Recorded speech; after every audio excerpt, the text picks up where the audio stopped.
o sábado pode ser provado no Apocalipse? Quando Ellen White diz que o sábado será a pedra de toque, o ponto central do conflito, há uma fundamentação bíblica para essa afirmação? Ou Ellen White escorregou na maionese e os adventistas foram juntos? Isso aqui é a pergunta central, pergunta principal para a nossa reflexão de hoje. Então vamos procurar agora saber, bíblica e exegeticamente, se nós podemos de fato fazer essa declaração. Qual o papel do sábado na crise final da história deste planeta? O texto básico acerca desse assunto no livro do Apocalipse é o capítulo 12, 17. O que está escrito lá? Irou-se o dragão contra a mulher e foi pelejar contra o restante da sua descendência, os que guardam os mandamentos de Deus e têm o testemunho de Jesus Cristo. Vamos para frente agora. Vejam bem, há uma descrição da guerra de Satanás contra o remanescente. E essa guerra, ela é pormenorizada no capítulo 13 e 14. Ok? Então, o capítulo 12 e 17 é como se fosse um resumo antecipado da crise. E no capítulo 13 e 14 é como se fosse uma exegese, ou seja, um desenvolvimento dessa declaração básica feita no capítulo 12 e 17. Em outras palavras, é mais ou menos assim, ó. Houve uma guerra de Satanás contra o remanescente por causa dos mandamentos de Deus e a fé de Jesus. Essa é a declaração. Aí o capítulo 13 e 14 é como se João estivesse dizendo o seguinte. Vamos colocar agora uma lupa aqui, para a gente dar uma olhada assim, bem focada nesse detalhe. Isso acontece muito no Apocalipse. De você ter a descrição de um tema, e depois você vai ver assim de maneira mais ampla, olhar de lupa, aquele detalhe. Presta atenção, por exemplo, no anjo que descreve a Nova Jerusalém. João diz assim, eu vi, vem ver o julgamento da grande meretriz. Aí João vai e olha a meretriz lá no deserto. Quando você lê o capítulo 17, é como se ele estivesse chegando mais perto. Aí tem um momento que quando João chega perto da mulher, como é que ele fica? Admirado. Ele fica admirado, por quê? Porque aquela mulher, ele já tinha visto antes. Só que ela agora está diferente. Ele, quando chegou perto que viu, ele fica espantado. Então é como se fosse um olhar aproximado. Então o capítulo 13 e 14 do Apocalipse é um desdobramento minucioso da guerra mencionada no capítulo 17. Agora o dragão, ele busca auxílio de dois companheiros mais. A besta que sobe da terra, que sobe do mar, e a que sobe da terra. Essa tríade, dragão, besta do mar e besta da terra, eles são uma trindade satânica. E eles vão fazer uma contrafação da obra da trindade verdadeira, do Pai, do Filho e do Espírito Santo. Vocês já sabem disso, que foi explicado no retiro. Agora, qual é a razão do dragão, da besta do mar e da besta da terra atacarem o remanescente? Os capítulos 13 e 14 não nos deixam qualquer dúvida. Sabe qual é a razão central? Adoração. Adoração. Existem 7 ocasiões diferentes, aí estão os versículos 13, 4, 8, 12, 15, capítulo 14, 9 e 11. 7 chamadas do dragão para ser o quê? Adorado. O dragão quer ser adorado, a besta que sobe do mar quer ser adorada, e a besta da terra trabalha para a adoração desses outros poderes. Ok? Esse é o contexto. Agora, o texto desses capítulos fala sobre a adoração ao dragão, à besta e a imagem que eles fazem. Em contrapartida, nós podemos entender de maneira preliminar que a questão toda desse conflito, dessa guerra contra o remanescente, está relacionado com o que, gente? A adoração. A adoração. Agora, em contraste com esse apelo, que é proferido 7 vezes, Deus faz apenas um único apelo para ser adorado. E está onde esse apelo? 14:7. Temei a Deus e dai-lhe glória, pois é chegada a hora do seu juízo, e adorai aquele que fez o céu, a terra, o mar e tudo que neles há. Então essa linguagem do chamamento para adoração, ela é importante. Então veja bem, Tudo que está escrito nos capítulos 12 a 14 focaliza esse chamado para adoração. A adoração é de forma patente a questão central envolvida na crise derradeira da história desse planeta. Agora, a linguagem do apelo vem de onde? De Êxodo 20, de 8 a 11. Os 10 mandamentos. O que está escrito em Êxodo 20, de 8 a 11? Lembra-te do dia de sábado para o santificar. 6 dias trabalharás e farás toda a tua obra. Mas o 7º dia é o sábado do Senhor teu Deus. Não farás nenhuma obra, nem tu, nem teu filho, nem tua filha, nem o teu boi, nem o teu jumento, nem o teu servo, nem o estrangeiro das tuas portas para dentro. Porque em 6 dias fez o Senhor o céu, a terra, o mar e as fontes das águas. E no 7º dia ele descansou da sua obra. Portanto, o Senhor Deus descansou, abençoou e santificou o dia de sábado. Pronto, até aí está tudo bem. Agora a questão aqui é a seguinte: os paralelos de Apocalipse 14, 7 com o Antigo Testamento. Agora vem uma pergunta. Os leitores argutos podem suscitar uma objeção. Como podemos saber que o autor do Apocalipse conscientemente pretendia que o leitor, nós no caso, compreendêssemos uma alusão ao 4º mandamento, exatamente aqui em Apocalipse 14, 7, em sua narrativa?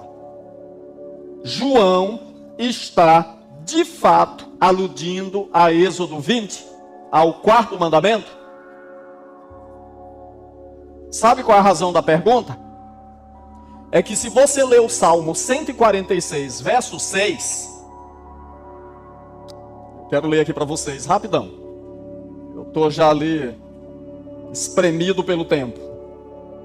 Salmo 146, verso 6, diz assim, ó: que fez, bem-aventurado aquele que tem o Deus de Jacó por seu auxílio, cuja esperança está no Senhor seu Deus, que fez os céus e a terra, o mar e tudo que neles há, e mantém para sempre a sua fidelidade. Então vamos agora descobrir de onde João tirou a sua alusão. Ele está pensando em Êxodo 20 ou ele está pensando em Salmo 146? Em primeiro lugar, eu vou ter que ser muito rápido aqui para a gente tentar deixar vocês com a compreensão clara disso. Salmo 146 e Êxodo 20 tem paralelismos verbais com Apocalipse 14, 7? Tem ou não tem? Tem. Qual é o paralelismo verbal? Quem criou céu, terra, mar, fonte das águas. Isso aparece nos 3 textos, sim ou não? Sim. A pergunta então é a seguinte: dá para definir aí a quem João está se referindo? Sim ou não? Ainda não. Não dá para eu dizer se é a Êxodo 20 ou se é a Salmo 146. Bom, uma vez que o paralelismo verbal não define, eu preciso ir para o paralelismo temático. Então eu tenho que olhar Apocalipse 14, 7 e Êxodo 20. E me perguntar, existem paralelismos temáticos entre eles? Sim. Quais são os paralelismos de temas? Por exemplo, lá em Êxodo, nós temos os 10 mandamentos. E ali há 3 motivações para a obediência. Primeiro, a motivação da salvação.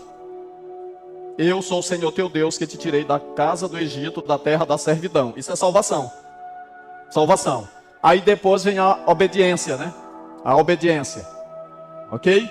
E depois ele fala sobre juízo ali também. Então nós temos 3 motivações. Então a primeira motivação é a salvação. Em segundo lugar tem a menção do juízo. Eu sou aquele que visita a iniquidade dos pais nos filhos, ok? Segundo o paralelismo temático. Terceiro, a motivação da criação. O 4º mandamento fala da criação. Então os paralelismos temáticos são obediência, né? Juízo, ou salvação, juízo e criação. A pergunta é, eu acho isso no Salmo 146? Acho. Acho isso em Apocalipse 14, 7? Sim. O evangelho eterno é a salvação. Chegou a hora do seu juízo. E adorai o Criador. Olha a igualdade de paralelismos temáticos. Mas o detalhe é que isso aí eu também acho no Salmo 146. Ali tem um tema da salvação, tem o tema da criação e tem um tema do juízo.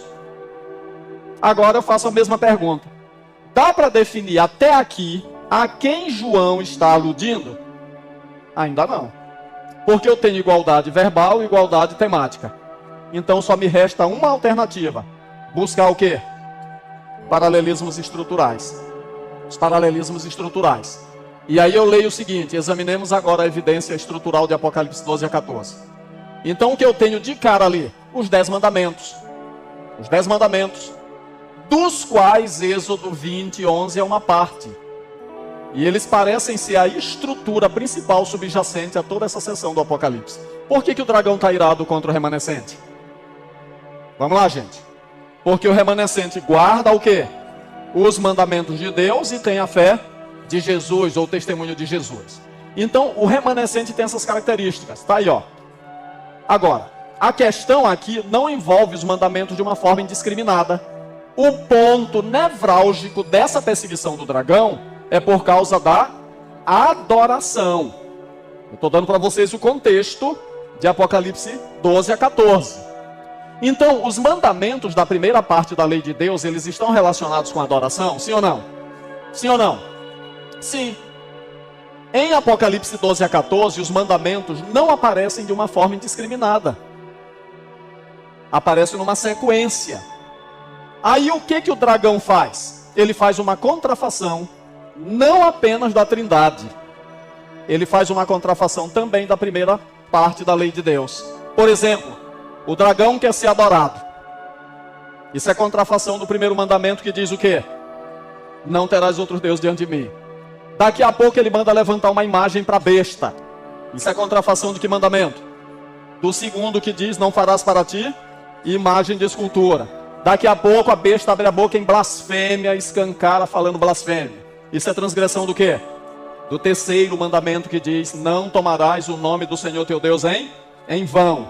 Aí daqui a pouco ele lança um decreto e bota uma marca na mão ou na fronte daqueles que querem adorar o dragão, a besta e o falso profeta. A marca da besta é uma contrafação do quê? Da marca de Deus.